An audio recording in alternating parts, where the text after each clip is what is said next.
escuchas a Héctor Rosales en radio.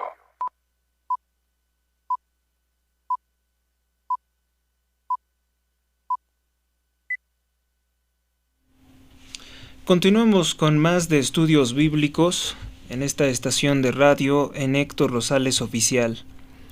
Recuérdese que este programa se hace con los más altos estándares de calidad. Está ideado este programa para también poder ser transmitido o retransmitido en radio comercial o radio comunitaria.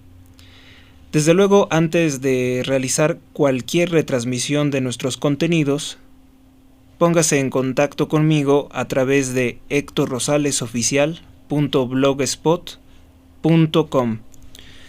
Ahí también pueden encontrar otras redes sociales por las cuales pueden ponerse en contacto conmigo y podemos llegar a un acuerdo para la retransmisión de este programa.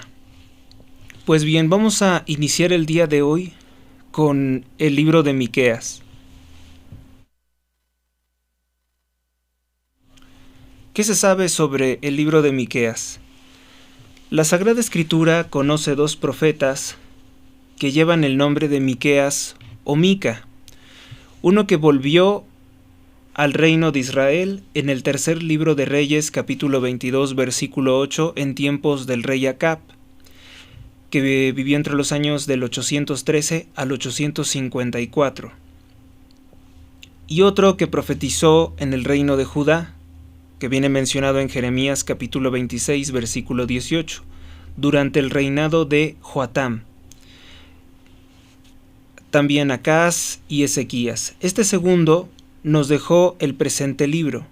De su vida solamente sabemos que era oriundo de un lugar llamado Morasti, o también conocido como Moreset, pequeño lugar situado cerca de la Eleuterópolis, hoy conocido como Beit Chibrin, al sureste de Jerusalén.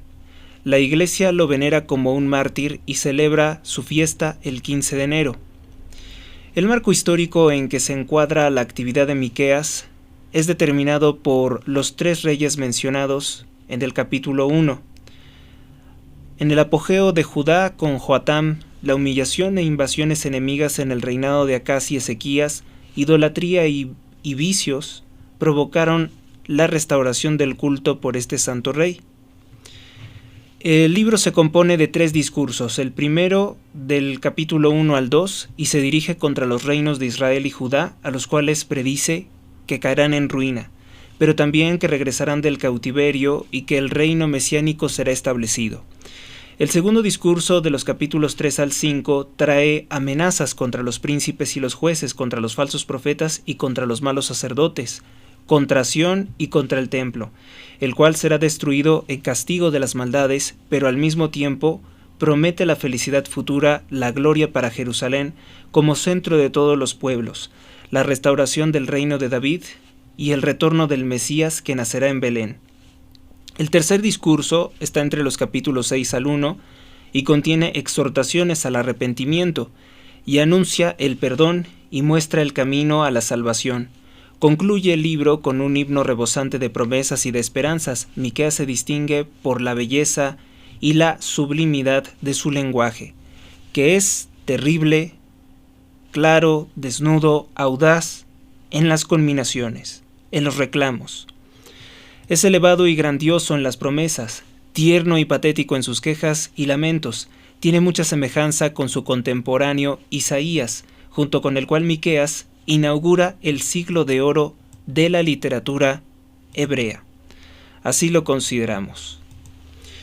Pues bien, vamos a iniciar con el capítulo número 1 del libro de Miqueas. Palabra de Yahvé que llegó a Miqueas morastita, es decir, de un lugar llamado Moraset, en los días de Joatam, Acaz y Ezequías, reyes de Judá, sobre las cosas que vio en orden a Samaria y Jerusalén. Versículo 2, que nos habla sobre la amenaza contra Samaria y Judá. Oíd, pueblos todos, o todos los pueblos, atiende, oh tierra santa, y cuanto en ella se contiene, sea el Señor Yahvé testigo contra vosotros, el Señor desde su santo templo. Pues he aquí que Yahvé va a salir de su morada y bajará para hollar las alturas de la tierra. Debajo de él se derriten los montes y se hienden los valles. Son como la cera delante del fuego, como las aguas que se precipitan por un despeñadero. Todo esto por la prevaricación de Jacob y por el pecado de la casa de Israel. ¿Cuál es la prevaricación de Jacob? ¿No es acaso Samaria? ¿Y cuáles son los lugares altos de Judá? ¿No es Jerusalén? Por lugares altos se refiere a lugares donde rendían culto a dioses falsos. Haré de Samaria un montón de piedras en el campo, un lugar para plantar viñas. Arrojaré sus piedras en el valle y descubriré hasta sus cimientos. Serán destrozadas todas sus estatuas y quemadas todas sus ganancias de prostitución. Destruiré todos sus ídolos, porque lo que ella ha acumulado es salario de prostitución, y en salario de prostitución se convertirá. A causa de esto me lamentaré y prorrumpiré en alaridos, y andaré descalzo y desnudo, plañiré como los chacales y gemiré como las avestruces, pues es irremediable la llaga de ella. Puesto que ha penetrado en Judá, ha llegado hasta las puertas de mi pueblo, hasta Jerusalén. A partir del versículo número 10 nos habla sobre las plagas sobre Jerusalén y Judá. Versículo 10. No digas nada en Gat, no vayas a llorar en Acó, revolcaos en el polvo de Betrafa. Vamos a hacer una breve pausa y continuamos con más de estudios bíblicos.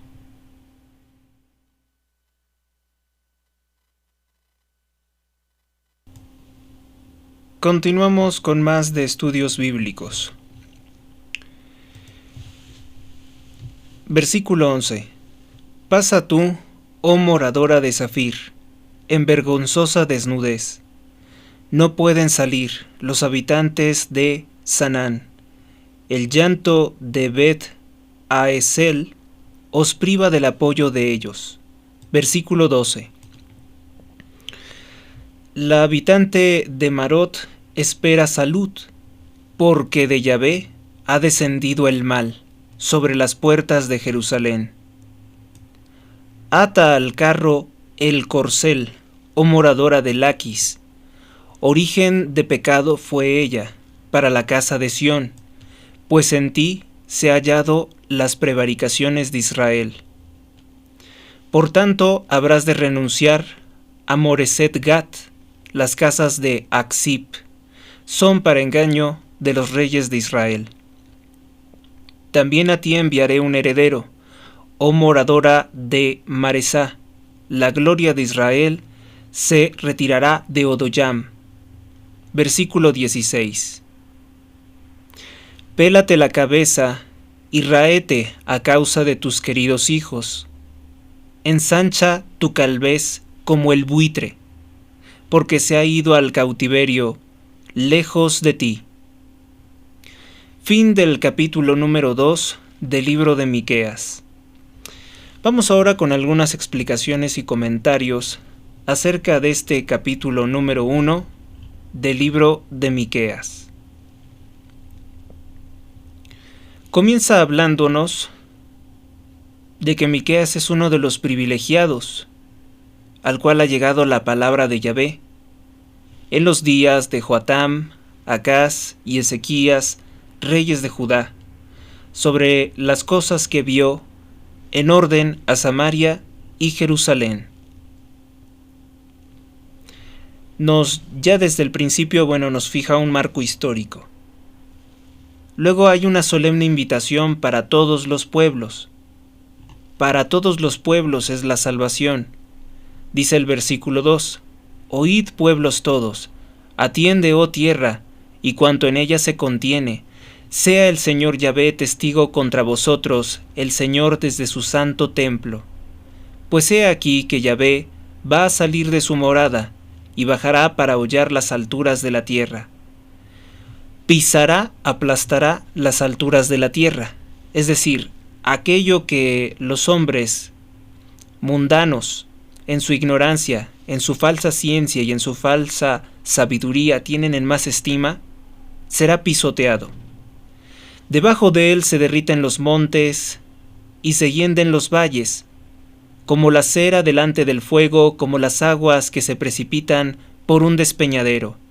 Todo esto por la prevaricación de Jacob, es decir, por la corrupción, por la traición a Dios que hizo Jacob, su pueblo escogido, y por el pecado de la casa de Israel. ¿Cuál es la prevaricación de Jacob? ¿No es Samaria? Pregunta en forma retórica. ¿No es acaso Samaria? ¿Y cuáles son los lugares altos de Judá? ¿No es Jerusalén? Recuérdese que también a Jerusalén se refieren como Sión. Por Jacob se entiende la casa de Israel, esto es el reino de las 10 tribus, con su capital en Samaria. Su pecado era el culto al dios falso, al becerro Baal. Tenían dos, uno en Betel y otro en Dan. Judá y Jerusalén pecaban en los lugares altos, donde ponían las ascheras o las astarté. El versículo 7 nos dice: serán destrozadas todas sus estatuas y quemadas todas sus ganancias de prostitución.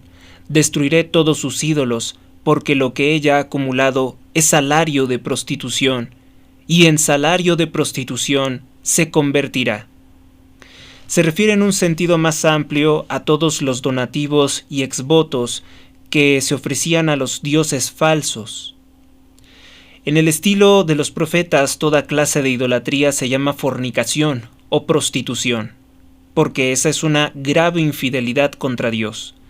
Les había comentado con anterioridad que precisamente Dios permite que existan cosas tan horribles como el adulterio, para que las personas que sufren una traición de esa naturaleza conozcan lo que siente Dios al ser traicionado por su pueblo escogido. Por el pueblo de Israel, que despreció a su Hijo, Jesucristo, o por los que se dicen católicos e igualmente desprecian a Cristo, quizá algunas veces con maldad superior a la de los israelíes. Y si no pecan tanto como los poderosos israelíes que acumulan tanto poder y dinero, la élite del pueblo de Israel, es sencillamente porque no tienen más dinero para pecar con más libertad. Solo por eso, que si pudieran hacerlo lo harían. Cometerían todos los atropellos que actualmente cometen ellos. Vamos entonces ahora con... pero aquí nos habla de algo bueno. El castigo es la destrucción de todos los ídolos. Vamos con el versículo 8. A causa de esto, me lamentaré y prorrumpiré en alaridos, andaré descalzo y desnudo, plañiré como los chacales y gemiré como los avestruces, pues es irremediable la llaga de ella, puesto que ha penetrado en Judá, ha llegado hasta las puertas de mi pueblo, hasta Jerusalén. Descalzo y desnudo es sin lugar a dudas una señal de luto o de penitencia, porque no son tiempos de júbilo, de fiesta. Recuérdese que en el libro de Isaías, Dios castiga cuando las personas, en vez de hacer penitencia, se ponen a celebrar sus maldades. Hoy es lo que ocurre con muchos pueblos, están viendo la tempestad y, como se dijera popularmente en México, y no se hincan, no piden clemencia. Están también como el profeta Jonás, cuando intentó escapar de la palabra de Dios y dormía mientras el barco era prácticamente destrozado por las olas del mar, que lo reclamaban, porque a él se le había ordenado ir a Nínive. Entonces el pueblo hará luto, pues reconocerá su pecado. A causa de esto me lamentaré y prorrumpiré en alaridos y andaré descalzo y desnudo y plañiré como los chacales y gemiré como los avestruces, pues es irremediable la llaga de ella. La falta que hizo el pueblo de Dios es irremediable, puesto que ha penetrado en Judá, ha llegado hasta las puertas de mi pueblo, hasta Jerusalén, cultos a dioses falsos y rituales diabólicos. Practican la magia y la adivinación. En el versículo número 10 nos comienza a hablar del castigo. Plagas sobre Jerusalén, plagas sobre Judá. Plagas sobre la tribu de Judá y sobre las otras 10 tribus.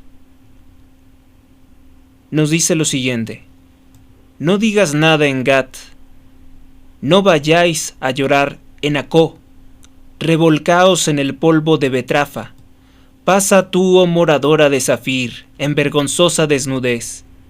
No pueden salir los habitantes de Sanán, el llanto de Bet Aesel os priva del apoyo de ellos. La habitante de Marot espera salud, porque de Yahvé ha descendido el mal sobre la puerta de Jerusalén. Sobre la puerta de Jerusalén. No digáis nada en Gat. Recuérdese que Gat era una ciudad de los filisteos. En México existe un personaje que se apellida Gatel y su apellido es de origen filisteo, así como Goliat, que era enemigo del rey David. No digáis nada en Gat, ciudad de los filisteos, para que no se alegren viendo vuestra miseria, para que no se enteren de tu ruina, para que tu enemigo no se burle de ti. Es a lo que se refiere. En lo siguiente, apela Miqueas a una serie de juegos de palabras inimitables en las lenguas modernas, todos ellos referentes a las localidades vecinas. Miqueas se sirve de ellos de tal modo que el nombre de la ciudad signifique a la vez su destino. Así, por ejemplo, las palabras dice, no vayáis a llorar, alude al nombre de Acó, que también se conoce como Becaim. En la expresión el polvo, el nombre de Betrafa, etc., la Biblia Vulgata traduce los nombres de las ciudades según su etimología. Por eso lo pone así. Las ciudades aludidas están situadas en la parte sudoeste de Judea, patria del profeta.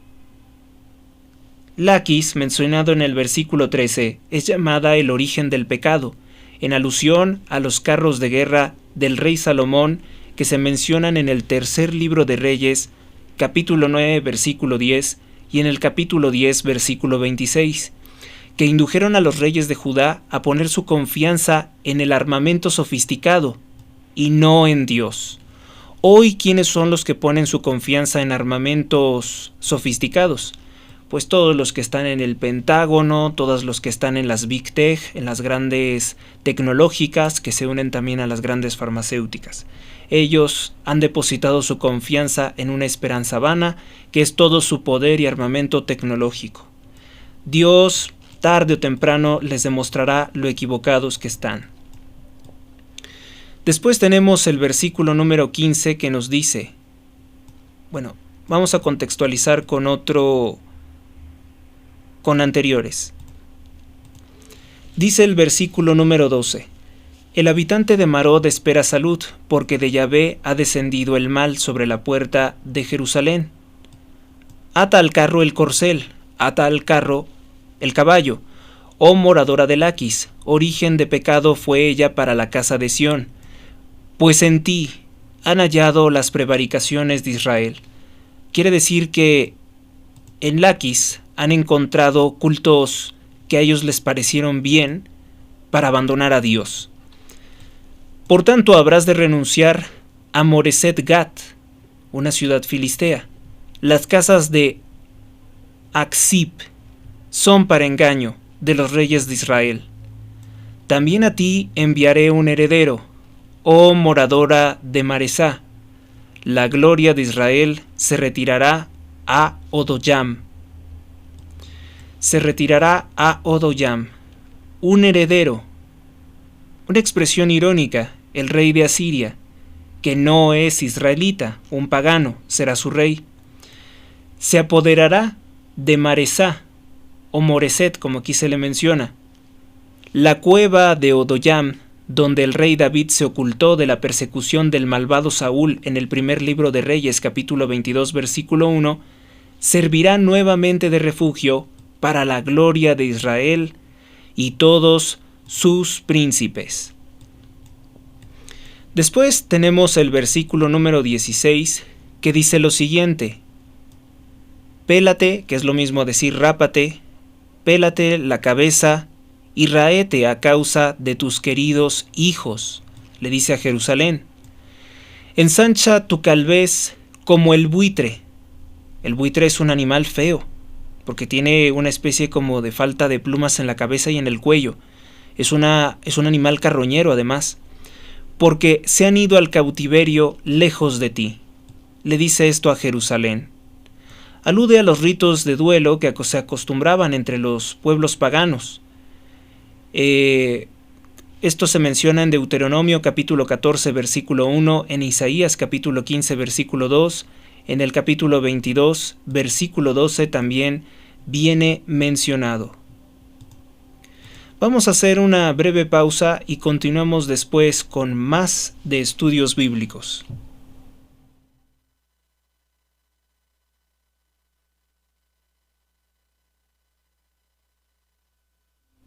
Momento de continuar con nuestro programa. Bueno, estamos en el versículo número 16 que nos dice: «Pélate la cabeza y raete a causa de tus queridos hijos». Se refiere a Jerusalén que haga luto. Cuando contemplamos a través de la historia del pueblo escogido de Dios todo lo que sufrió desde aquel tiempo, también vemos sus actos de idolatría, que no fueron menos graves. Y que si los pensamos de otra forma, pues no merecerían el perdón, pero tratándose de Dios, le merecen el perdón, porque es toda misericordia. Claro, siempre y cuando exista el acto de contrición, el arrepentimiento genuino. Vemos que no exageraban los profetas cuando hablaban de tan tremendo luto. Si así sufrió el pueblo elegido de Dios por rechazar el amor de su Dios, ¿qué no será de las naciones gentiles que no son el pueblo escogido de Dios, pero que también están llamados a la salvación? Sin embargo, la Sagrada Escritura también les llama a los Goyim pueblos necios o pueblo necio. En Deuteronomio capítulo 32 versículo 21, Romanos capítulo 10 versículo 19. Y ahí tienen a los hebreos también, intentando copiar las acciones de los paganos.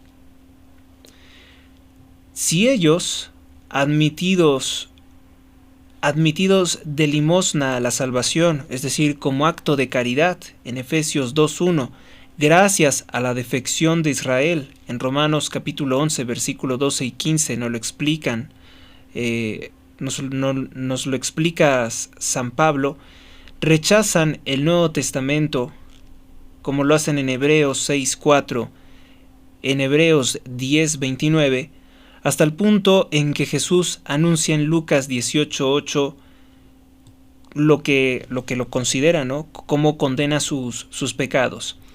Es el caso de aplicarnos el proverbio divino que utiliza el Maestro en Lucas capítulo 23, versículo 21. Bien, fin de explicaciones y comentarios acerca de este capítulo número 1 del libro de Miqueas. Vamos entonces a continuar con el capítulo 2. Miqueas capítulo 2, que en su primera parte nos habla sobre los vicios de los ricos y grandes. Ay de los que maquinan iniquidad, y en sus lechos preparan el mal. En sus lechos preparan el mal.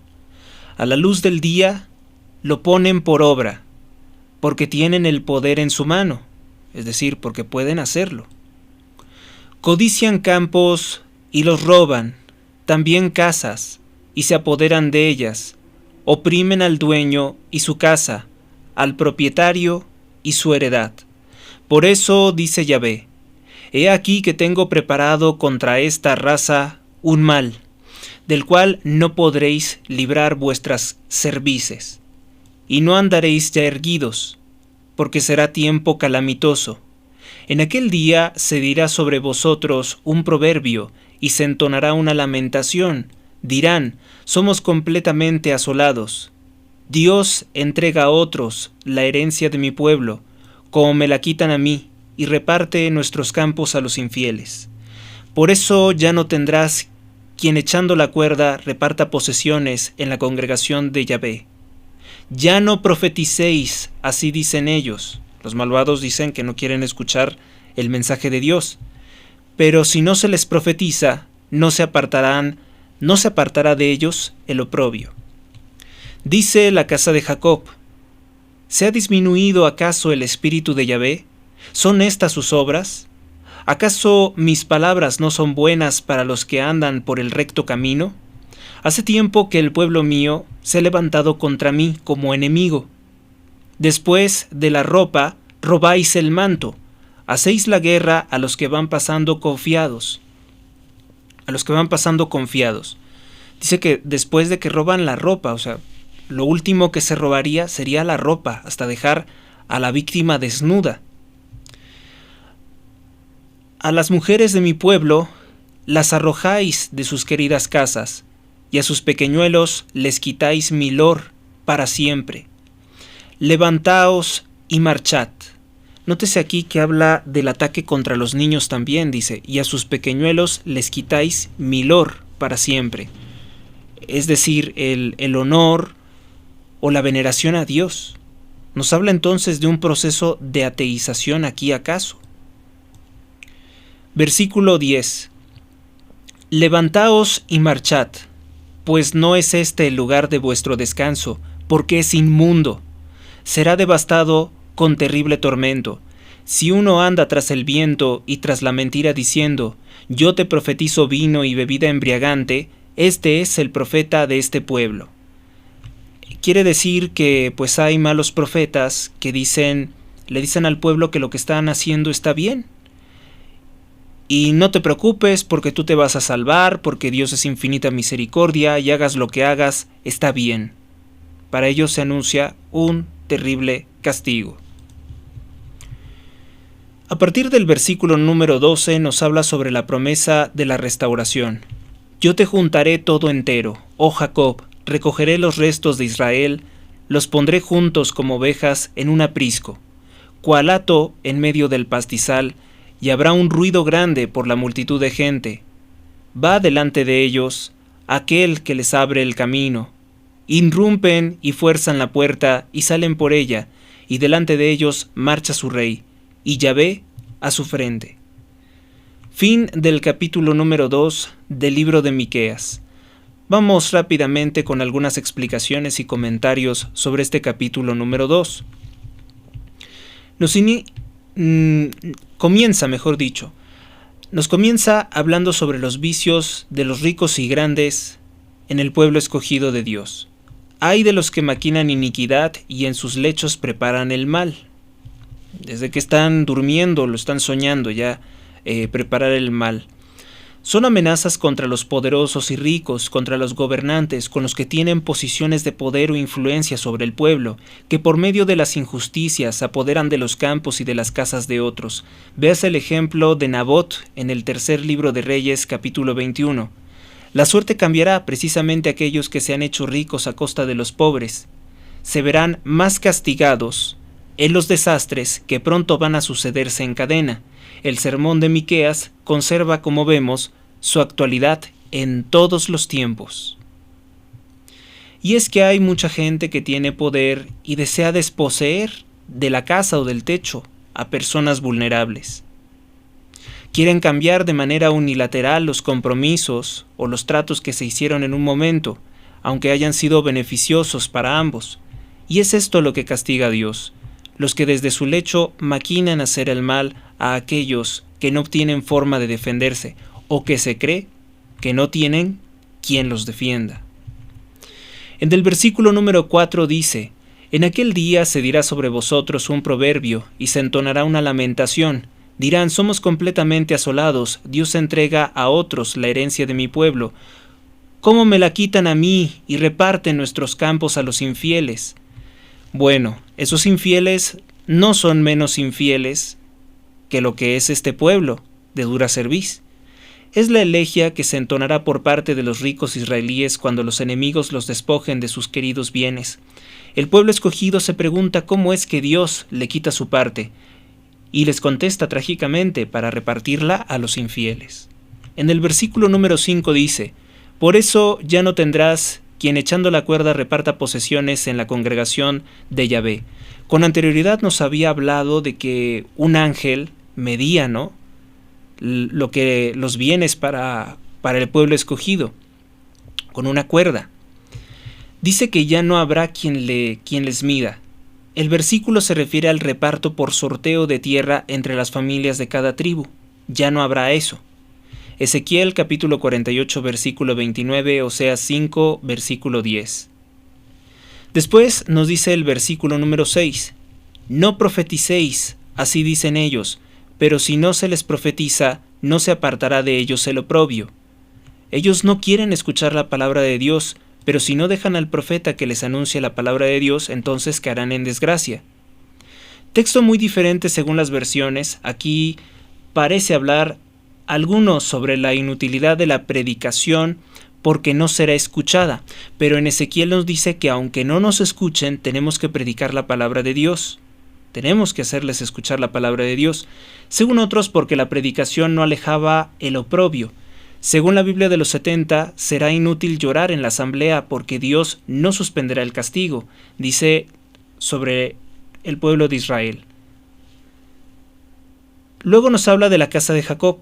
Parece aquí que confían ciegamente en que Dios no podrá castigarlos por ser el pueblo escogido de Dios. Otro error.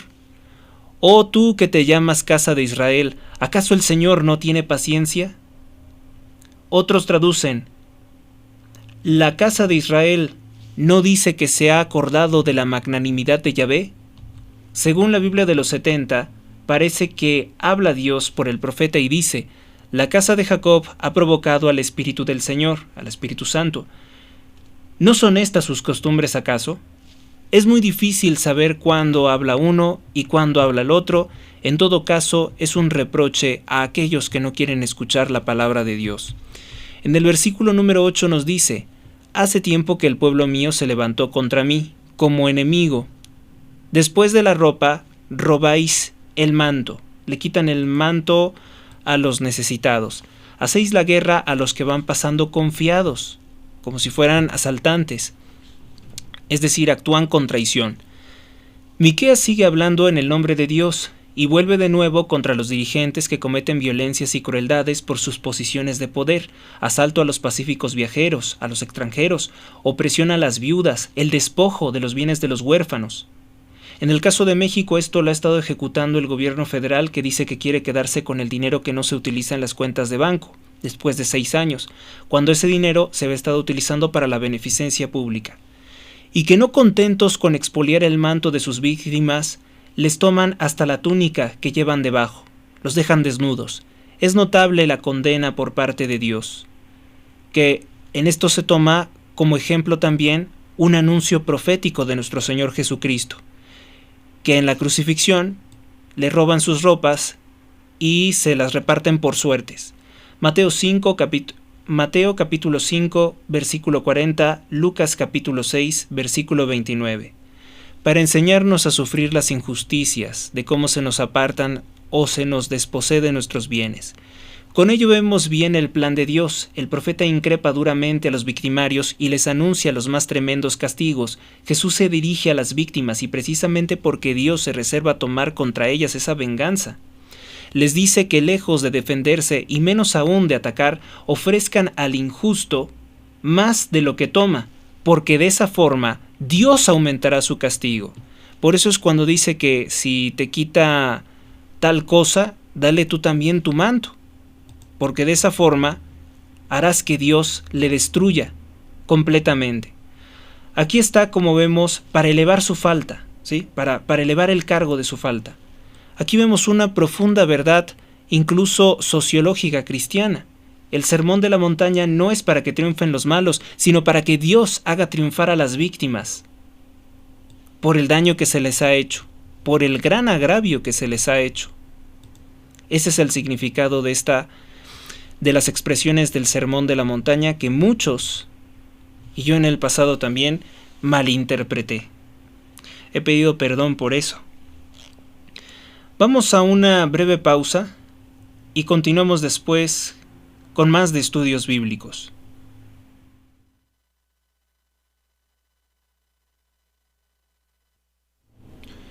Continuamos con más de la Sagrada Biblia. Vamos ya a momentos finales de este programa con conclusiones. Bueno, Vamos entonces con el versículo número 10, que nos dice: Levantaos y marchad, pues no es este el lugar de vuestro descanso, porque es inmundo y será devastado con terrible tormento. Si uno anda tras el viento y tras la mentira diciendo, yo te profetizo vino y bebida embriagante. Esto es muy importante porque en el Eclesiastés nos dice que es vanidad, inutilidad, perder el tiempo, correr tras el viento. Por tanto, aquí dice, si uno anda tras el viento y tras la mentira diciendo, yo te profetizo vino, bebida embriagante, vino y bebidas embriagantes, o sea, una falsa alegría, una falsa seguridad terrenal, pues a esos es a los que les aguarda un gran castigo porque son falsos profetas.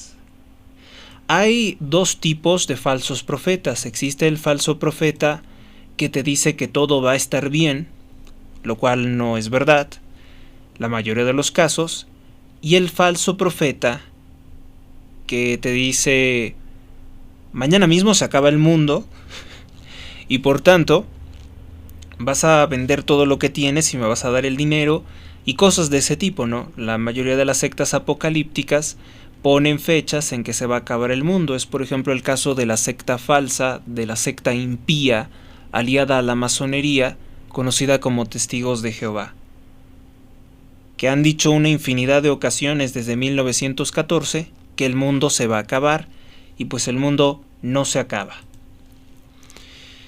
Entonces, contra los falsos profetas, este versículo número 11, si uno anda tras el viento y tras la mentira diciendo yo te profetizo vino y bebida embriagante, este es el profeta de este pueblo. También falsos profetas son los políticos que dicen que van a acabar con la pobreza, cuando eso no lo ha dicho nuestro Señor Jesucristo. Los pobres siempre los van a tener, siempre. Dice el versículo número 10, pues es una reiteración de la condenación contra los opresores, contra los poderosos que tienen el poder también para engañar. El versículo número 11, la Biblia Vulgata comienza con este verso, con una exclamación del profeta: ojalá no fuera yo un varón que tiene espíritu.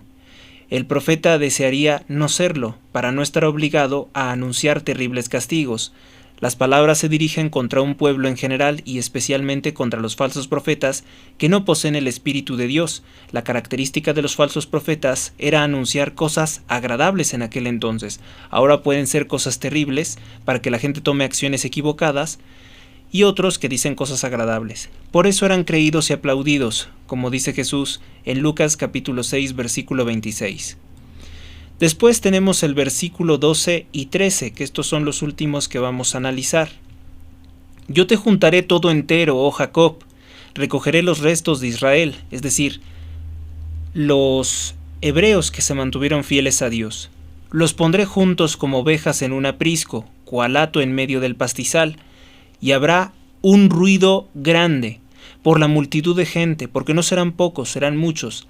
Van delante de ellos aquel que les abre camino, irrumpen y fuerzan la puerta, y salen por ella, y delante de ellos marcha su rey, y Yahvé es su frente. Es decir, son poderosos, tienen las de ganar, tienen las de vencer, porque Yahvé es su aliado. Como un suspiro de alivio, el profeta parece pasar inmediatamente de las palabras conminatorias de los versículos 8 al 11 a las radiantes promesas de la restauración divina, en que la paz no será falsa como en el caso de los falsos profetas. Lo mismo se anota en Amós capítulo 9 del versículo 8 al 15. Los santos padres y los intérpretes modernos ven en estos dos versículos no solo lo anunciado del regreso desde la cautividad de Babilonia, sino también una profecía mesiánica del reino divino. Marchará delante de ellos aquel que abre el camino. Dios es el que abre todos los caminos y tiene la llave de todos los bienes, tanto espirituales como terrenales. En el versículo 12 se expone la restauración bajo una reunión común.